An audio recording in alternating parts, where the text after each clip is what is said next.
Yeah, they're the best. Spread cannabis love. Me, think of some knowledgeable guests. Disrupt! Disrupt America! Disrupt! Disrupt America! Disrupt! Disrupt America! Disrupt! Disrupt America!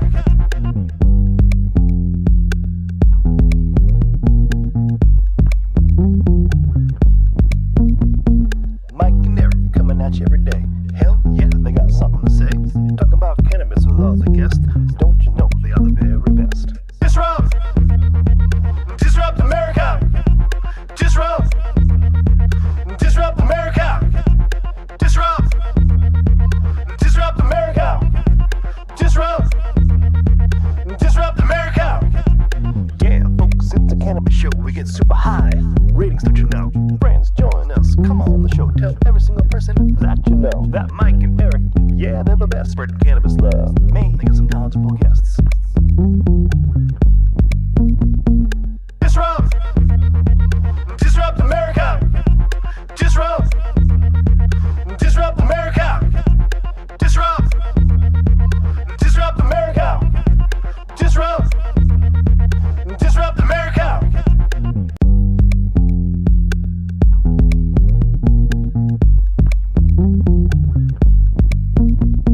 Mike and Eric coming at you every day. Hell yeah, they got something to say. Talking about cannabis with all the guests. Don't you know they are the very best? Disrupt! Disrupt America! Disrupt! Disrupt America! Good morning, Sheddies. Yo. How's everyone doing today? Hope everyone's having a good day. I'm kind of excited because we have Danko coming on today. And we're just gonna set him up. Thankfully, he's been patient. We're on a few minutes late, so I know he's a busy dude. But we're excited. I don't know if you know this, but so Danny's involved. Danny has been a writer for a long time, affiliated with High Times and stuff, but actually recently there's been some former employees of High Times that are all getting together, and they're starting like a new division of Leaf Magazine, or Leaf Nation. So it's Northeast Leaf Magazine, I guess, is like the new version that they're coming out with here in the Northeast, and we're going to have Danny come on in a few minutes and tell us all about it. I'm pretty excited to have him on. And Danny, you can hear us, right? I can hear you. Awesome. Yeah, totally. I just wanted to make sure, because you're, as usual, the folks that come on the show that are like professional about being on stuff are like completely silent, so I can't tell. I couldn't tell if he was he's on or not. But we'll come on in a few minutes with him. So that's exciting. And it's nice to see some folks showing up in the chat and saying hi. And we actually took a couple of days off. Tomorrow we're not going to have a show, by the way. I think Sundays are actually a tough day to book people now that life is getting back to normal for some folks. How you been, though? How you doing?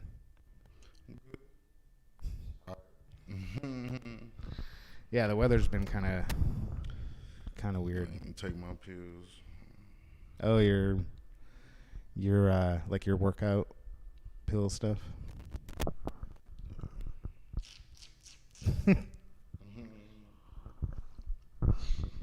Plus, we never got those lapel mics replaced, so now we're still dealing with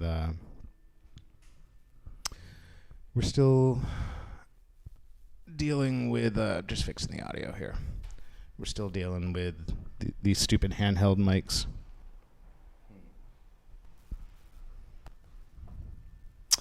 So, I don't know. I know there's a lot of stuff going on, like in the news and stuff, but I don't know. I think Danny's waiting, so why don't we bring him on, and then if there's other stuff that we want to screw around with, we can, since he's being super patient. Oh, and one last thing, just for anyone who's watching right now, Monday is the day that we have new hours. Monday we don't go on in the morning anymore. So any of the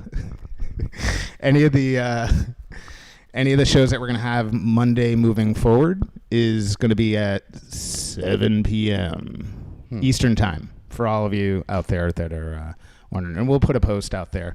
Morning, Ruben. Morning, Sharon. Morning, Christy. Glad to see all you guys are in the comments. Morning, Trish. Pleasure to see all of you folks. So that all said, maybe I should stop belaboring stuff, and we'll bring on Danny. Danny Danko, thank you so much for joining us today. We really appreciate it. Thank you, Mike and Eric, for having me. What's up, Danny? Danny, how have you been? What's been going on? I know you're here to talk about the magazine, but tell us what's been going on since the last time we talked to you. Yeah, I've just been putting out my podcast on a weekly basis. Every Thursday evening, we put a show out. We just put out show number 11 with Ed Rosenthal just this past Thursday. And yeah, it's been great. It's been a lot of fun to have different, cultivators come on and give their tips and tricks for people to grow their own. And, we do a little bit of news and culture stuff at the top of the show as well. So it's been awesome. I've been really enjoying it. The show's called Grow Bud Yourself. And of course, I mean, the big news for me this week is this launch of this new magazine, Northeast Leaf. Basically, we partnered up with an existing, publisher. They've been doing Northwest Leaf for 10 years now. And they've expanded into a few other markets in the past. They were in Alaska with Alaska Leaf. They have California Leaf. They have Oregon Leaf and Maryland Leaf. And now we're partnering up with them to launch Northeast Leaf in September. And it's a monthly print magazine. It's free to the public. So, which is really exciting for me, because one of the things, at High Times was, we were always so concerned about actual magazine sales, and having a free magazine really takes that pressure off, and really just, we charge the advertisers to reach the public. So Northeast Leaf Mag is going to launch in September, and it's going to be monthly. We have a press release that went out on Friday to announce, there's 4 former High Times employees that got together to do this. So it's myself, editor-in-chief Michael Giannakos, director of technology Pete Thompson, and ad executive Michael Cherhoniak. So a lot of years, decades of experience in cannabis journalism, in advertising, in web, in content creation, and we're just really excited. We have a Instagram page that people can join up to find out more info as well. Northeast Leaf Mag is the Instagram. Excuse me. Yeah, we're really interested in connecting with people that want to contribute to the magazine. It's basically, we consider the Northeast to be New York, New Jersey, all the way up to Maine. So Connecticut, Rhode Island, Massachusetts, Vermont, New Hampshire. It's 8 states. We wanted to add more, but we really had to kind of keep it pretty tight. And we're really excited. I mean, it's tough in these times to do anything new, especially print media. But we're just, I'm amped that these guys believe in us to do this project. And we're taking our talents to the Northeast. For me, it's a homecoming, because I grew up in Boston. I live in New York City. And so that's where my roots are, is all in the Northeast. And, all my life, traveling up to New Hampshire for camp and going to Maine for vacations, and the Cape Cod and Western Mass and upstate New York. And there's such a rich culture for cannabis in the Northeast. I mean, that's another exciting thing is I try to explain this to people, in other places, that New York City, being the birthplace of things like sour diesel and delivery services, and the PIF, the Uptown Haze, the Miami Haze, and New England, having deep roots in cannabis culture, Western Mass being the home of ChemDog and Mass Super Skunk. And I mean, God, when I was a kid, Vermont was the place to go. That's where all the growers were. So we'd drive up to Vermont and come back home with a nice array of different products that were much better than what you could get elsewhere. So yeah, it's just really exciting to be going home and to have to represent the region and be the voice of the Northeast cannabis movement. Yeah, and it's great now too, where the industry has sort of matured to the point where there's like a lot more of a public adoption or acceptance of cannabis, right? And so I think it's a perfect time for like a magazine to come out that covers the region, where it's sort of not just like the old industry people that are interested anymore. It's really that there's a lot of the public that are really interested in not just what's going on, but just the culture around cannabis and strains. And I think that even lends itself to the podcast that you guys have been doing and a lot of the topics there, right? Like giving cultivation tips, which more and more these days, there's folks at home that are looking to like dip their toe into that water. Yeah, absolutely. I've noticed a significant surge in, interest in home grow. So my book has been selling like it's Christmas lately. And, it's a beginner grow book that I wrote, I think, beginner grow book that I wrote. And that's been really, gratifying and satisfying to see the actual results that, people are deciding to, get themselves a tent or set up something in their yard and start growing, because it's really, it's cheaper than, buying at a dispensary, and it's, everything that went into it, and it's fun. It's a lot of fun. I think people will really enjoy it.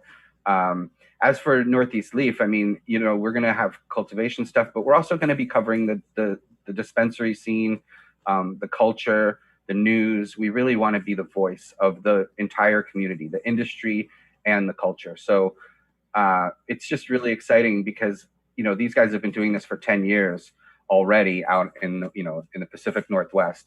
So they know what they're doing. If you go to nwleaf.com, you can read all the magazines for free. You can flip right through them. You can see these beautiful covers and images that they have. The art direction is just phenomenal. And we're really excited. We're looking for contributors, photographers, writers, people that want to create content for us. We're looking for distributors, so people that have outlets where they would be happy for us to drop off a bale of magazines and give them away for free to their customers. And we find that in the other regions where we have Leaf Nation magazines, they get picked up really quick, and they run out pretty quickly, and people come to these shops sometimes just to pick up the mag. So we're looking for distributors for sure. If you have a dispensary, if you have a CBD shop, a head shop, whatever that might be, please get in touch with us at launch@anyleafmag.com. We're also looking for advertisers, companies that want to reach the Northeast cannabis community and a wide audience, because we're starting with a pretty big print run.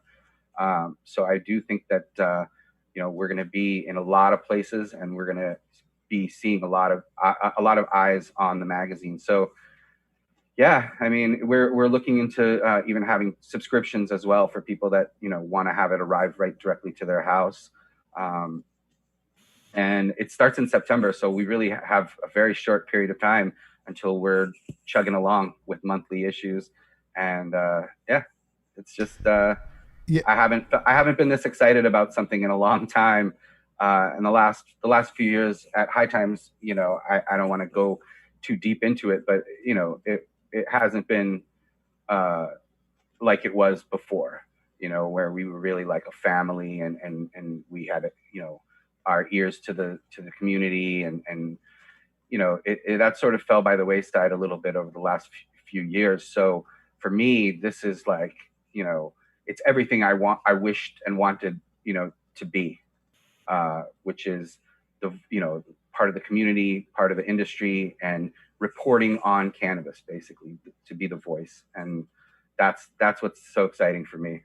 Well, and also I think you guys all have the opportunity to sort of like put your sort of personal stamp and like your idea of design and the coverage and everything else. And I think that's an amazing opportunity. I think we're all looking forward to September hitting and seeing that first issue coming out. And I would imagine that you guys must be sort of deep into the production of that first issue already if it's coming out in September. Yeah, I mean, we've definitely started, coming up with ideas for feature articles. There's features like Bud Tender of the Month and Patient of the Month and things like that. So we're, penciling people in for different positions there. We have incredible art people, part of the whole Leaf Nation. So we're working directly with Northwest Leaf and all the other outlets to put a great magazine together. And it's just I can't even contain the joy that I feel in we're all from the Northeast. We this is our community, and we want to be the voice and be a part of it and really shine and show the rest of the world and the country what the Northeast is all about when it comes to cannabis. Yeah, and I think even now that the industry is sort of starting to mature more and more across the U.S. There is a time when we need to start thinking about, like it being like, I think the magazine is great because it's like a regional focus, right? And I think over time we're going to see that even just commerce and everything else is sort of probably opening up to be over state lines and eventually even international. And I think it's great that we're starting to see sort of people start to frame it in a way that it's more than just sort of state by state, right? It's more than just like a small geographic location. We're starting to think about how the same issues affect all of us across different state lines. And I think also stories, even just sharing stories across New England is important because there's lessons that are being learned here that are applicable, for instance, to like New Jersey or New York or other states that are, or even New Hampshire as states start to figure out what they're going to do with cannabis, and they're looking at Massachusetts and other states that have already gone through a lot of this stuff. So, I think it's great, and we're definitely excited. As far as the podcast goes, are there any cool guests coming up that we can look forward to? Yeah, I mean, we don't plan too far into the future when it comes to that sort of thing, but the plan is to have someone on from typically from the cultivation world. So there's breeders. I want to have people from all the different seed companies come on and talk about their strains and how, best practices for breeding and growers, large and small. So really, I think in the near future, we're looking at having Scott Reach from Rare Dankness come on. Certainly, we've had Kyle Cushman, Jorge Cervantes, Ed Rosenthal. Those are all, people who I've been a fan of and admired for years, and I learned to grow from. So, we had Jendo, Hashmaker Jendo, on to talk about hash making as well, solventless, rosin and ice water extracted hash, and she's a Cannabis Cup winner. So we, another thing we want to have is diversity. We want to have female voices, people of color, LGBTQ. I mean, that's important to us as well. I don't want just a parade of old white guys. So, and that's not always easy because, the industry, there's a lot of us white dudes in the industry. So it's easy to find white dudes that know stuff or have experience. It's not always easy to sort of like showcase and empower those voices from other folks that are maybe more difficult to even locate or find, Yeah, I mean, we had Nima Samari from Cannabiotics on to talk about how they grow out in California and Nevada. Josh and Kelly from Dragonfly Earth Medicine, an amazing grower couple, very focused on living soil. So, we want to have diverse views, and there's no one perfect way to grow cannabis. There's no one amazing way to consume cannabis.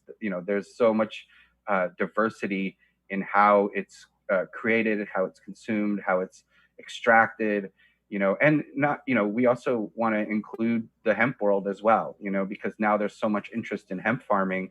Upstate New York, it's like going crazy with that right now. As I'm sure, people in Massachusetts and Maine and places wherever they can, people are planting hemp. And I think they are curious as well, as to best practices for getting the most out of their hemp plants, as we are with our, THC rich cannabis plants. So, we want to have a little bit of everything. And there's so much happening so quickly as far as these isolations are concerned too. People are taking cannabinoids and terpenes or terpenoids and flavonoids and isolating them and being able to have almost entirely pure CBG or CBN, which is a great sleep aid, right? It's degraded. It's when CBD or THC degrades, it turns to CBN, and that is what makes people lethargic and tired. And so if people need to sleep through the night, that's an amazing and healthy alternative to sleeping pills that can kill you. So, those are things that are important to us, just to be on the cutting edge and in understanding the science, the technology, and all of the different ways that cannabis is produced and extracted. So, Danny, and I know Eric, we joke a lot on the show about needing a breakfast sponsor, and today was definitely one of those days where you can tell sometimes when we've eaten and when we haven't. But that said, Eric, in about a couple of weeks, is going to be starting his first legal home grow. It's the he like the rest of us, he enjoys consuming, but this will actually be the first time where he's like making his own medicine, right? And so he's a big sativa fan. So I know he's going to want to focus on some sort of sativa strain, but just, we kind of know the basics. He knows the basics. You need some lights, you need some other stuff, but maybe in terms of like even soil, like a medium, for him to start off with, it's going to be an indoor grow. Do you have any sort of basic suggestions or, and just some initial stuff for him to think about over the next couple of weeks before he starts? Yeah, I mean, I typically for people that are just getting started, I recommend something like Pro Mix, which is a soilless mix. It's made with peat, but if that in a 5-gallon bucket, like your typical Home Depot orange 5-gallon bucket with holes cut in the bottom, will yield a really decent amount of cannabis, as long as you have the right vegetated time to build up the plant, and then flowering time to actually make it flower. So yeah, and as far as sativas go, I mean, you can't go wrong with Super Lemon Haze, Super Silver Haze. Those are Strawberry Cough is one of my favorites for sure. And it's a sativa leaning hybrid. You kind of pure sativas are very, very difficult for beginners, and also not huge yielders. They're very wispy and kind of a little bit finicky when it comes to nutrients and feeding. So something that's like a sativa leaning hybrid, I would recommend in 5-gallon buckets or bigger. 10 gallons fine too as well if you want to extend the veg time. It depends really on the size of plants that you want to have in the end. But the Pro Mix is very forgiving. It just, it's a nice medium. It holds the roots. It allows air to reach the roots. And just hand watering that, because a lot of people want to jump right into hydroponics and things. And it's actually a lot more complicated, and kind of like the difference between driving, a regular car versus driving something like a Ferrari. Everything has to be perfectly dialed in. So yeah, I mean, I would start with something like Pro Mix, because to me, it's just, you get it by the bale, you fill up your buckets, and you just start growing. You don't really have to worry too much about it. And after a couple of weeks, then you start, feeding the plants with the nutrient solution that you're adding. So that's my recommendation. Nice. And, you don't necessarily have to say it on camera if you don't want, but maybe you can help recommend to him like a nutrient line or or something along those lines? Well, I love Sweet Leaf, spelled with a Suite, Sweet Leaf. I'm friendly with the ownership of the company, and I think they make a great product. It's local. It's made in Maine, so it's local to New England. It's a great great product. One of the things I love is that they don't their recommendations aren't the way that many other companies are, because they'll recommend way more than you actually need, because they want you to get through the bottle and buy another bottle. And so people end up overfeeding their plants, and it doesn't necessarily kill them, right? It just, you start seeing burnt leaf tips and things like that. Newt lock and stuff, right? Right. But once you overfeed, it's really hard to dial that back. So I always recommend, start low. And if you need to bump it up a little bit, you see the leaves kind of going slightly yellowish, then you bump it up a little bit. But it's always easier to add more than it is to take away when it comes to plant nutrients. So, I love Sweet Leaf, but there's a lot of great products out there on the market. That's just the one that's closest to my heart. And it's very clean. It's like almost entirely organic, almost entirely veganic, actually, which means it doesn't even have organic animal-based products like bat guano and poop and things like that, and fish, liquid fish, which can be really stinky. So it doesn't contain any of those products, and to me, that just makes it a little bit cleaner to use. It doesn't invite bugs into your grow room the way that some of those, other products can do, particularly like, rotten fish and bat shit. So what do you think about feminized seeds versus non-feminized? Well, I think if you're going to grow out a mother plant and you're going to take clones from that and grow from those clones, I think you want to have it be regular seeds. You don't want to be doing that with feminized seeds. But if you're just growing for personal use and you want to, you don't want to waste time growing male plants and having to sex the plants, it's a lot of time and energy that's wasted if you're growing from regular seeds, especially if you're only trying to grow 4 or 5 plants. So in that instance, I think feminized seeds are great. And, even people talk about autoflowering strains. I mean, there's advantages to them as well. There's disadvantages and advantages to all the different styles of seeds that you can use.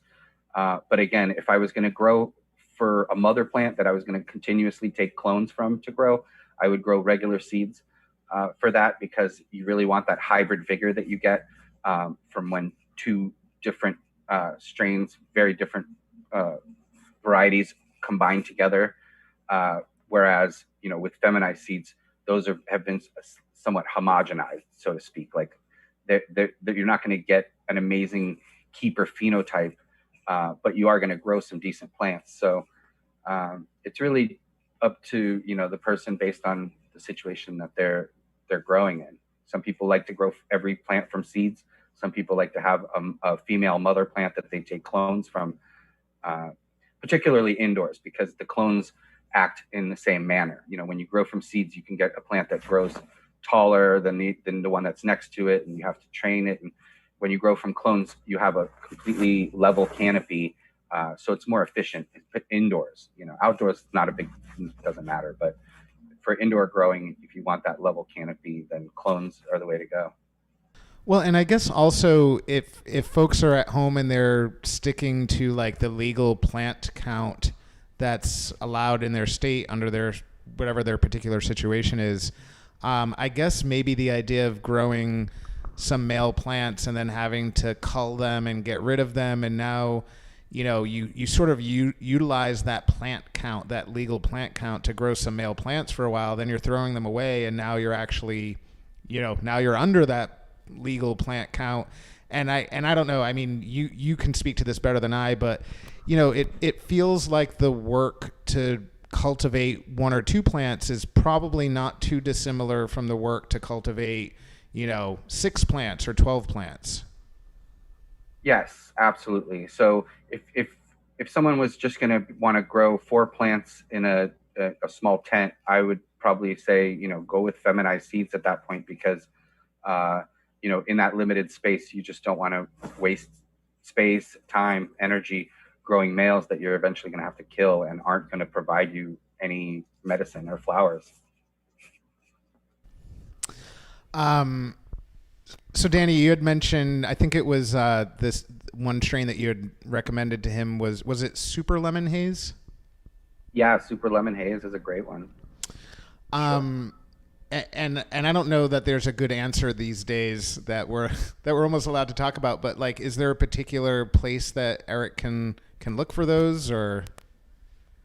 Yeah, I mean, there's so many kind of seed bank wholesalers out there that ship to the U.S. Super Lemon, that's from Greenhouse Seeds, I believe, in Holland.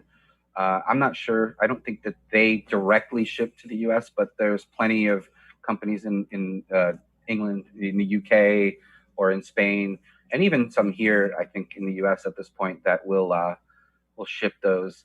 And I think there's a lot less to be worried about these days than there used to be, years ago, when you'd have to,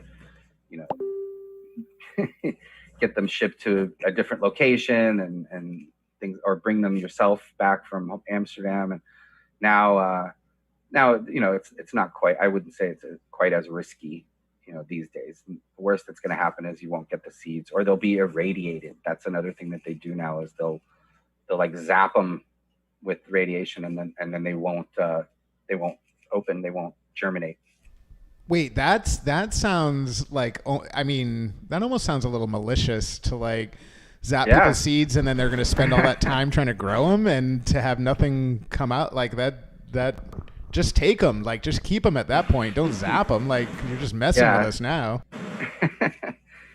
Yeah, you'd be surprised how much that actually happens. And then the company gets these angry emails, oh, your seeds didn't open, and it creates a whole mess for everybody. So I'm not a big fan of that at all.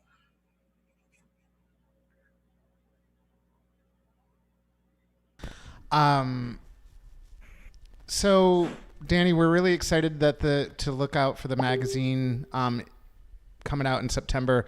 And just in case people are joining late, you got a sort of a call to action out there for contributors, if anyone is interested in helping out.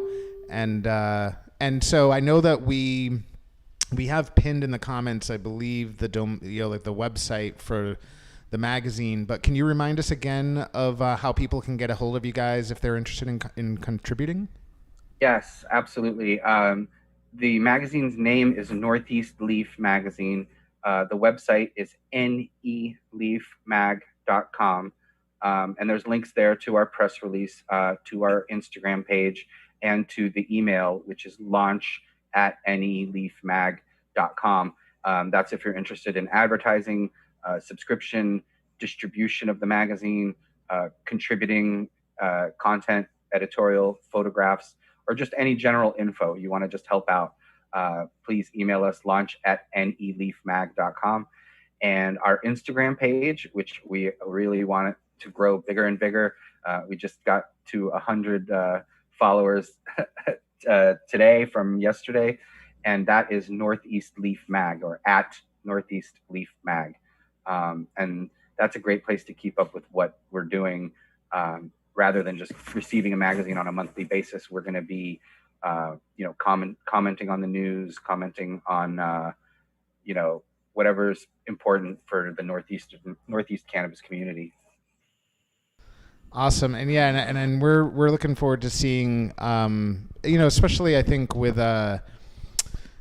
sort of how the pandemic has sort of changed the way that, certainly the way that we sort of talk about cannabis, the way that we are, like, the lack of gatherings, right? The education is more focused on virtual stuff. And so I think it's a great time. I think it's funny because, and me just having a news background, like, people for a long time are like, print has become more and more difficult of a medium. But I think now more than ever, print actually has a place, because there's a lot of folks that were stuck inside, and really when we're just only consuming stuff through sort of like this electronic screen, like I think more than ever, there's not just a place, but a time for people to be able to like sit down with like a beautiful, you know, like a beautiful piece of something that's tangible and be able to like get education that way too. So I think it's, I know it's exciting. Yeah, I mean, I agree. I think, you know, coming from the print background for many, many years, it kind of broke my heart to see, the decline of print, and especially when you're charging money for a print magazine. That's what's so exciting about this for me, is it's a free magazine. So it costs nothing to pick it up, grab it, and flip through it. And if you like it, you can do that every month. I know I've been reading more print lately. I've been reading books and magazines, and really trying to limit screen time, even though it's hard. There's TVs and iPads and computers and phones, and it's very easy to kind of fall into that just constant barrage of that, and combined with the news, just awful news coming out every day. Sometimes it's good to just sit and read a magazine, and I really truly think that we're going to be that voice, and print is not dead, especially free print. I mean, that to me, we used to sit around at High Times and we'd put all the covers up on the wall from the year before, and we'd say, which one worked, which one didn't, based on sales. And now it's not based on sales anymore. It's just based on enthusiasm, whether the audience is enthusiastic about it. And I would urge people to take a look through some Northwest Leaf magazines, or some Maryland Leaf magazines, or Alaska Leaf, or California Leaf. They're all for free online at nwleaf.com. And you can see the amazing artwork. The covers are just fantastic. The size of the magazine, it's a nice big print magazine. So I'm really amped to see that first issue, and then get through a couple issues and see a full year's worth of issues. And another thing they do is themed issues. So they have concentrates. Their next issue coming out for August is all about equality within the cannabis community. So social equity, and reaching out to communities that have been damaged by the war on cannabis, and actually deserve to be a part of the legal scene. And so that's our appeal. I think it's really important that we free all the prisoners that are locked up for marijuana offenses, nonviolent cannabis offenses, expunge all their records, promote home grow, promote equity for people that have been displaced and damaged by this racist policies. And that's what we want. And social use of cannabis as well. I mean, I think that's important. And so to me, the magazine is a platform from which we can educate people about all these subjects and get them involved. We want to be activists. We want to be the community and industry experts to let people know what's really going on in the world. And there's so many things. I mean, I'm sure you saw all the craziness at MassCan that was going on, and there's all these sort of things happening in our community, but there's no one really encapsulating all of it for us, and that's our plan. Yeah, and I think that's so important, but it's also just really great to hear. You mentioned some of the sort of, especially in Massachusetts, some of the remaining major issues, because there's been in really from state to state, you see people and the people of different states making progress, right, about legalizing cannabis and educating and just allowing for the consumption of both medicine and it recreationally.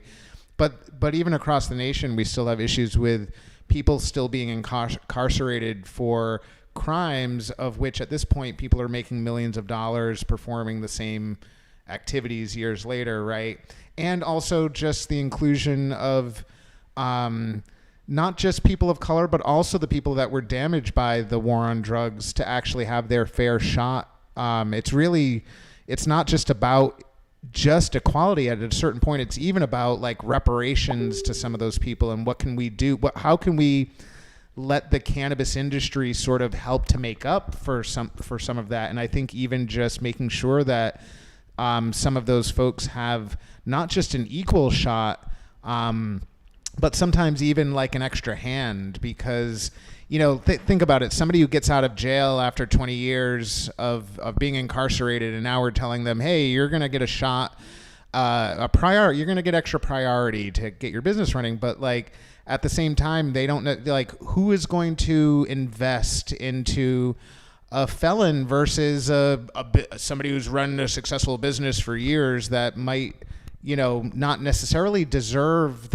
or have been harmed in this, I shouldn't say deserve, but have been harmed in the same way, right? By the war on drugs. And so it's this interesting issue that I think states are still, and people are still struggling with figuring out the right way to help to make that happen and help enable it. Yeah, I mean, we recently had Chris Ball from Ball Family Farms on our podcast, Grow Bud Yourself, and he's a perfect example of that. He went to federal prison in California for, you know, distribution and cultivation, and then now that he's out, he is now growing in a large facility as part of that social equity program. But what he told us was, you know, for every success in that program, there are dozens and dozens of failures, you know, like where it's just not working properly the way that it should be. And so even though he's benefiting from it, he also wants to shine a light on the fact that it's imperfect, and it needs us, and it needs help. And, you know, the legal cannabis world that I envision is not just the ability to go to a dispensary and buy cannabis. I mean, that's great, and I'm happy that that's happening, but I want to see farmers markets. I want to see the mom and pop grow ops being able to compete with those dispensaries, because they can produce a better product. You know, if I've learned one thing about cultivation in my, you know, years of covering it, the bigger you go, the harder it is to have quality. And so these 100,000 square foot facilities are pumping out mids, you know what I mean? Whereas if you have your tent in your house and you're growing, you know, your 4 plants, you're going to grow fire.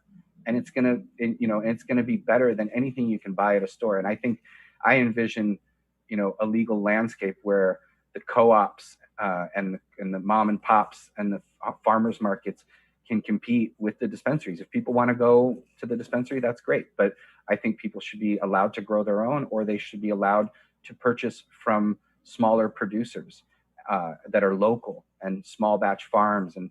And that's where the quality is. I mean, well, and I think even when you look at traditional farmers versus market produce, for instance, not only is the quality typically better from a farmer, but there's the trust factor too, right? And it's really interesting because not only are you right about like the bigger that you scale up, the more difficult it is to actually pay attention to quality, like on a micro level, but we even have articles, and I don't remember if it's in the Boston Globe or the Boston Herald, where a reporter followed somebody from the CCC as they were doing their sort of regular general inspection of a large scale cultivating facility. And in the article, they're talking about how the inspectors liked saying to the reporter, so, hey, look, here's some powdery mildew on this plant. Let's call the head cultivator over and talk to them about how they handle this. And so I'm waiting to think, you know, like in my head, I'm like, burn it all down. But I get it. It's like a huge cultivation facility, and you got to still, they need to make their money. They need to try to stay in business, right? The answer was, oh, we're going to pull some leaves off and keep an eye on it. But we're not too concerned because we're going to be doing CO2 extraction on all of this. And so it doesn't really matter that it's a little dirty. And I'm like, ooh, but like how, you know, it's just, that doesn't instill trust, right? And it makes it very difficult to believe that when you're just dealing with regular flour or any other product that is relying on it being clean from the start, how do you trust how do you trust anything that comes out of there, you know? Yeah. Yeah. I mean, I talked about the irradiation of the seeds, but when you talk about remediation of, damaged flour, it gets a little scary when you hear some of the, SOP, standard operating practice in some of these facilities. It's not up to snuff. You know what I mean? It's meant to remediate product that is subpar. And I don't care if you're going to blast it with CO2 or you're going to, put it into vape pens, whatever it is, the end consumer wants a clean product. And I just think you're going to get a cleaner product from a smaller operation, and, the smallest being the one that's in your own home. So, whether there's pesticides used, whether there's, nutrient salts that stay within the flour, there's just so many mitigating factors as to, what goes into medicine. And, like I said, if you're producing it on a large scale and your only motivation is profit, you're not going to have a great product. And I'm not saying that product shouldn't exist. I mean, it's out there and it's part of the landscape, but I want to see a broader landscape where the what's happening is we're separating, because there's still a black market or, an underground market or a traditional market, even in these states that have gone legal because of this problem, because of overregulation, because of taxes, and because people want a better product than they can find in some cases at the legal outlet. Danny, I appreciate that you spent so much time with us today. We're really excited for the magazine to come out in September. Everyone, make sure that you're going out on Instagram, following their account. They're up to like 100 followers because they're a brand new account. So let's help to grow. Everyone, as you're hearing or watching this video, make sure you go out to Instagram and give them a follow. Is it Northeast? It's at Northeast Any Leaf? No, it's at Northeast Leaf Mag. At Northeast Leaf Mag. We'll make sure that we write that in the comments and pin it up for you.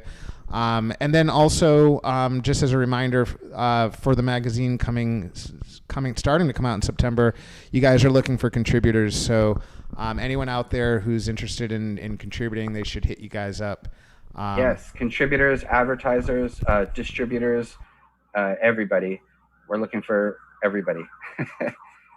And yeah, I'm also excited to be back working with colleagues of mine that I've worked with for many years, because we're like a family over there at High Times, and that all kind of got broken up over time, and we kind of all drifted away to different places, and now we're forming back like Voltron, and we are taking our decades of experience. I think if you added up me, Mike G, Chehoniak, and Pete Thompson's years in cannabis media, it's over 80 or it's a lot. So and with different areas of expertise, right? So Mike G's the editor-in-chief. He writes a lot of news, a lot of cultural content, and things like that. I'm the grow guy, write about cultivation and strains and that sort of thing. Pete is the IT expert, building our websites and social media, and Mike Chehoniak is like the king of cannabis advertising. I mean, he was at High Times for many years with me, and even before that at Headcase, selling hemp baseball hats with me in the 90s. And then now he works for Champs trade shows. So he sells booths for the trade shows as well, but the trade shows, are all virtual right now. So, this print magazine thing, we're hoping, because one of the interesting things is our region is actually starting to pull out of this, thing a little bit, whereas other ones are not. And I think it's because we locked it down early, and we had the first outbreaks. I mean, here in New York City, it was just ridiculous. Last time I spoke to you guys, people were dropping like flies around here, and I mean, it's as real as it gets. I know there's a lot of people out there who think it's a hoax or whatever, but it's real. I implore you to believe that it's real. And we managed to, I think start to contain it a little bit and reduce it a little bit. And hopefully by the time our first issue comes out, it will be, contained to the level where people can go out and pick up these magazines. Because I think it's important for people to keep up with what's going on. There's so much happening.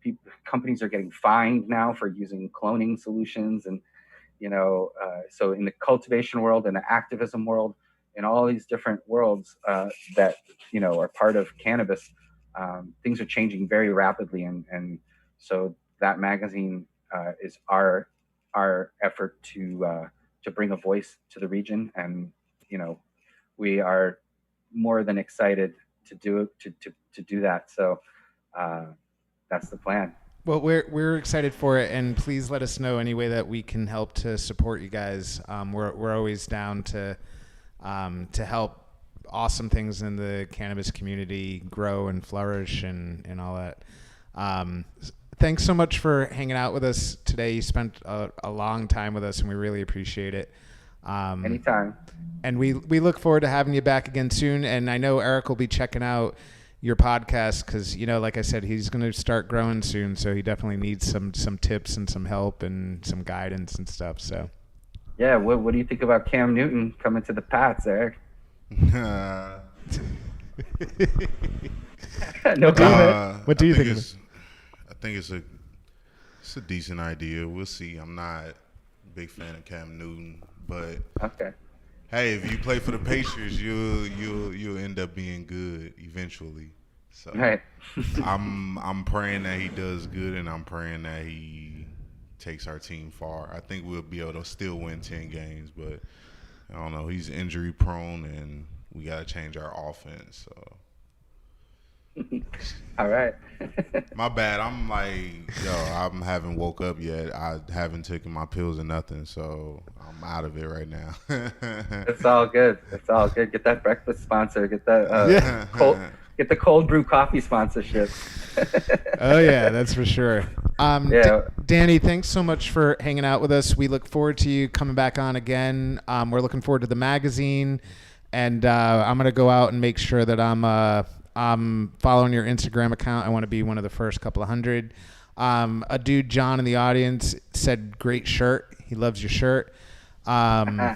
And there's actually, you got a lot of fans in the comments as usual, but I think that's always to be expected. So I appreciate the support, and I appreciate you guys having me on to talk about this amazing new project and the podcast and the magazine. And I haven't been this excited about something like this in a long time, and I'm just reaching out and hoping for a ton of support from all the listeners and viewers. Awesome. Well, thanks, dude. We look forward to having you back on again soon, and we'll catch up with you very soon. Thanks, man. Thanks. All right. Have a good one. Bye-bye. Peace and love, guys. Thank you very much. Thank you. Danny Danko. Always warms my heart when a guy that is so accomplished is willing to come and hang out and and also put some focus back into the community where he grew up. How you doing? You ready to?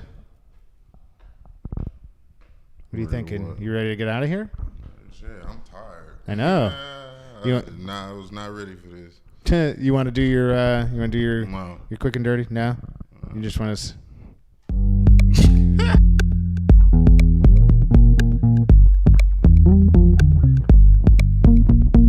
Mike and Eric coming at you every day.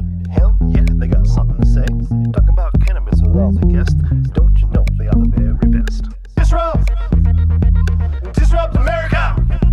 Disrupt America. Disrupt America. Disrupt America. Yeah, folks, it's a cannabis show. We get super high. Ratings, don't you know? Friends, join us. Come on the show. Tell every single person that you know that Mike and Eric, yeah, they're the best. Spread cannabis love. They got some knowledgeable guests.